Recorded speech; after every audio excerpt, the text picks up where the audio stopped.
दूसरों की समस्याओं का आनंद लेना बंद कीजिए, अन्यथा भगवान आपको वही गिफ्ट कर देगा, क्योंकि भगवान वही तो गिफ्ट करते हैं जिसमें हमें आनंद आता है। इसी बात को आगे बढ़ाते हुए मैं आज आपको एक ऐसी मोटिवेशनल स्टोरी के बारे में बताऊंगी जिसे सुनने के बाद आपकी ज़िंदगी की सारी समस्याओं का आपको हल मिल जाएगा। एक भक्त था जिसकी ज़िंदगी में बहुत सारी समस्याएं चल रही होती है। वो समस्याएं कभी नहीं ख़त्म होती थी। कभी उसके घर में कोई बीमार रहता था, कभी उसकी सैलरी नहीं बढ़ रही होती, कभी उसके जॉब में झगड़ा होता रहता था।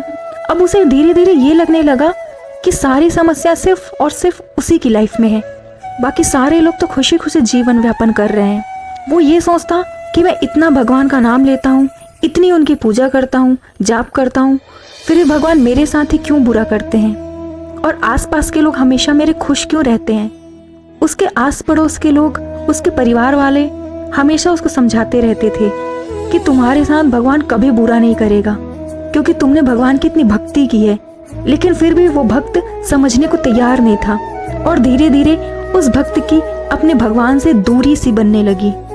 उसे समझ में नहीं आ रहा था कि भगवान आखिर चाहते क्या है। एक दिन उसका ऑफिस में झगड़ा हो गया और उसे जॉब से निकाल दिया गया। जब वो घर आया तो करीब आधे घंटे तक अपने मंदिर में बैठकर भगवान से बातें करता रहा, पूजा पाठ करता रहा और कहने लगा, भगवान आज आपका भक्त संकट में है। अगर आप मेरी भक्ति से अब तक प्रसन्न हुए हो तो आज रात आपको मेरे सपने में आकर मुझसे बात करनी होगी, मुझे दर्शन देना होगा। अब कमाल की बात तो ये है कि उस रात उस भक्त के सपने भगवान आए और दर्शन भी दिए।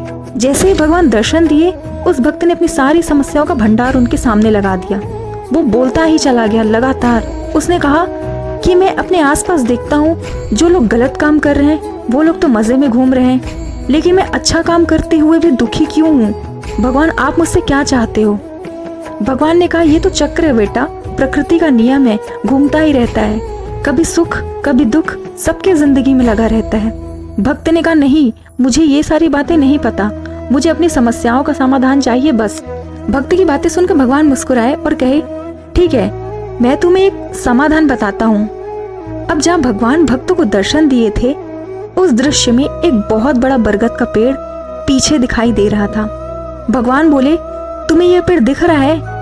उसने बोला, हाँ मुझे दिख रहा है। अब भगवान ने कहा कि तुम्हारी जितनी भी समस्याएं हैं उसे एक पर्ची में लिखते जाओ और वहां बांध करके आ जाओ, फिर सारी समस्याएं तुम्हारी जिंदगी से गायब हो जाएंगी। भक्त यह सुनकर बहुत खुश हुआ। फिर भगवान बोले, लेकिन मेरी एक शर्त है, और ये शर्त ये है कि वहां जाने के बाद अपनी सारी पर्ची बांधने के बाद जब वापस आओ तो एक पर्ची उठा कर लानी पड़ेगी। ये एक एक्सचेंज ऑफर है और इसके बिना तुम्हारी समस्या का समाधान नहीं हो पाएगा। भक्त ने उनके इस कथन पे हामी भर दी। भक्त ने अपनी सारी समस्याओं का पर्ची बनाकर उस पेड़ पर टांग दिया। अब उसे इस बात की खुशी थी कि सारी समस्याएं खत्म हो जाएंगी, जीवन में सब अच्छा होगा। लेकिन वो जब वापस आने लगा तो उसे याद आया कि एक पर्ची उठा करके लानी है। वह सोच रहा था कि कौन सी पर्ची उठाऊं। उसने सबसे छोटी पर्ची ढूंढी, लेकिन जैसे ही वह उसे लेकर जाने लगा, उसे लगा कहीं इसके अंदर कोई गंभीर बीमारी ना हो और मेरी जान न चली जाए। उसने तुरंत उस पर्ची को वापस छोड़ दिया और फिर दूसरी पर्ची ढूंढने लगा। दूसरी पर्ची देखकर उसने सोचा कि कहीं इसके अंदर ये ना लिखा हो कि मेरे किसी अपने की मौत होने वाली हो। उसने डर के मारे वो पर्ची भी वहीं छोड़ दी।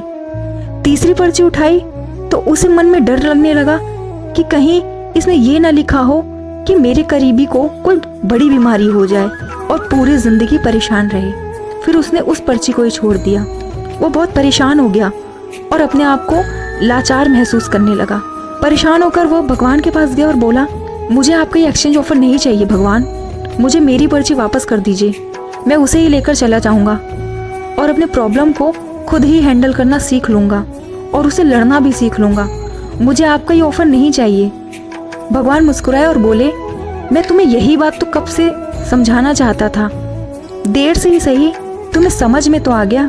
दोस्तों, इसीलिए कहा जाता है कि जीवन में प्रॉब्लम आएंगी, चुनौतियां आएंगी, लेकिन सवाल ये है कि क्या आप उनसे लड़ने के लिए तैयार हो। समस्याओं से घबराना बंद करो और जीवन में हर पल मुस्कुराना शुरू करो, क्योंकि आप जितना ज़्यादा सकारात्मक अपनी सोच रखोगे उतनी ज़्यादा आपकी लाइफ भी सकारात्मक होती जाएगी। धन्यवाद।